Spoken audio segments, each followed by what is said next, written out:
aside from it harming our wildlife, it getting in the way of our recreation. You know, I love to go out paddleboarding, kayaking in the Morro Bay estuary. I think that'll become very, very dangerous. You know, if I'm on a little paddleboard and there's a huge 400-foot ship, I don't think I'd want to do that. But aside from that, it's tremendously expensive. So to upgrade the ports in California, they're estimating 11 to 12 billion, but that's in, you know, 2024 dollars. If this doesn't happen for another 5 years, the cost could double, triple the way inflation is going. We don't know. Just for Morro Bay and Port San Luis, they're estimating $6 billion. And basically the National Renewable Energy Laboratory, which is from the federal government, says that for every gigawatt of offshore wind costs $5 billion. The final goal is 25 gigawatts just in California. So that's a cost of $125 billion.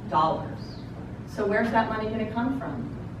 Well, we're being told that the funding would come from local, state, and federal governments, which is us, which is our tax dollars. Also private investment firms, the developers themselves, the manufacturers, and the port owners. It's a lot of money. So again, if it comes from the federal government, again, that's our tax dollars. Your children are going to be paying that debt. Green, sustainable, renewable, don't buy the lies. Yeah, as you guys can probably getting an understanding that wind's definitely not green. We actually call it, when people believe that it's green, we say that essentially you've been greenwashed. Because it's again, it's all money, right? So they're trying to convince you that this is green in some way. It's not. The operation of offshore wind turbines is not only resource intensive, but it relies heavily on non-renewable energy sources for construction and maintenance, which we can go over a few things, which of course contradicts the green. So we can talk a little bit about how this is going to affect our Pacific Flyway. So we actually have a Pacific Flyway here, and the Morro Bay Wind Energy Area is located directly on this Pacific Flyway, which is crucial for millions of migrating birds. The high speed, as she had mentioned, there's 650-foot long turbine blades that reach up to 170 miles per hour. Those are very severe risks to birds like albatrosses, gulls, pelicans, shearwaters, and terns, leading to increased mortality rates from collisions. And the risk is obviously beyond the collisions also. I mean, there's noise and physical intrusion of these turbines, which really disrupt these birds' migratory patterns and lead to long-term ecological change within these populations. We can talk a little bit about the cables. So these subsea cables pose multiple environmental risks for manufacturing to operational hazards, as she mentioned. These include insulation problems that can lead to electronic faults and electronic magnetic fields, so EMF, which I'm sure you're familiar with, which has been shown to alter the migratory, breeding, and feeding behavior of marine animals, such as lobsters, for example.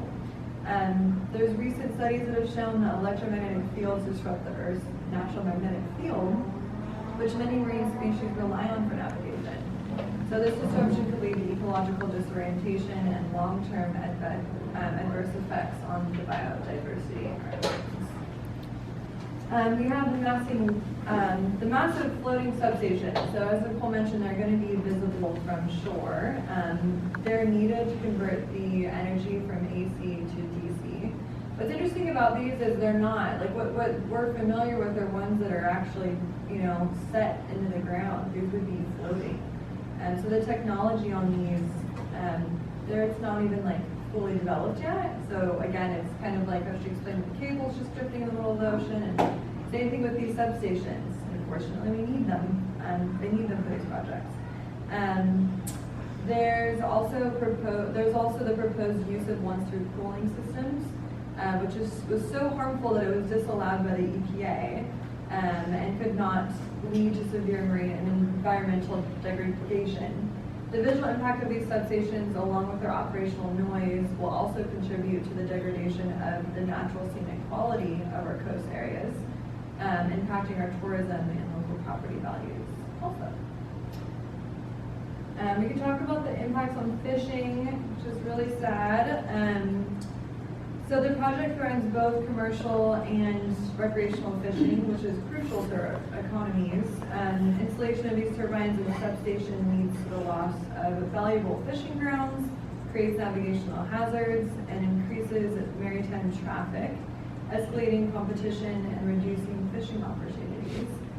Economic studies predict significant losses in revenue for both commercial and recreational fishing industries due to restricted access to traditional fishing grounds and the ecological impacts on fish populations. So these wind companies have not done any sort of mitigation with their local fishermen, and they're now currently facing a lawsuit because of it, which they deserve significantly. If you guys have any interest in supporting our local fishermen, you would have a chance to tomorrow, on May 15th, tomorrow at 10 a.m. The Morro Bay Commercial Fishermen Organization and Port San Luis Commercial Fishermen's Association are going to be having their moment in court.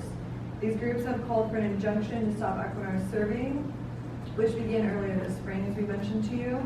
And they're going to be arguing that the multinational wind energy corporation is not abiding by legally required best practices.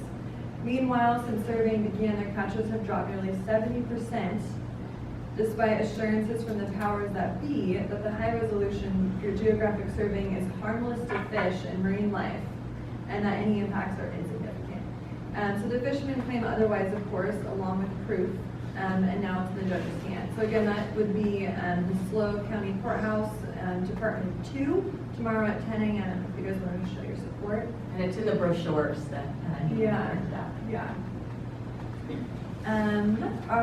Local economies who thrive on tourism and natural resources are going to face severe impacts.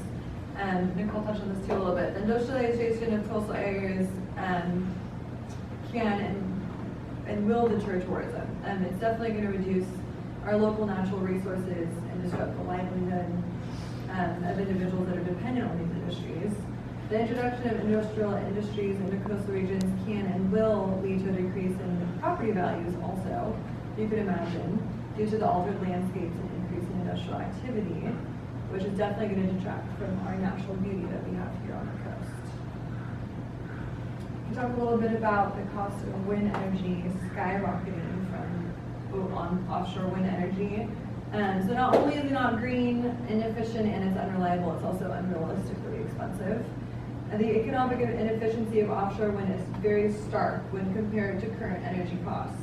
Currently, California secures electricity at a cost of $40 per megawatt hour. Yet the expenses for floating offshore wind projects range from $139 to $328 per megawatt hour. This significant cost difference highlights the impracticality of these projects and their serious potential to contribute to energy poverty. So if you guys could imagine your electricity bills, becoming times 3, times 4, times 5. Considering how floating offshore wind has yet to reach a commercialized scale, the extent of these costs are likely to be even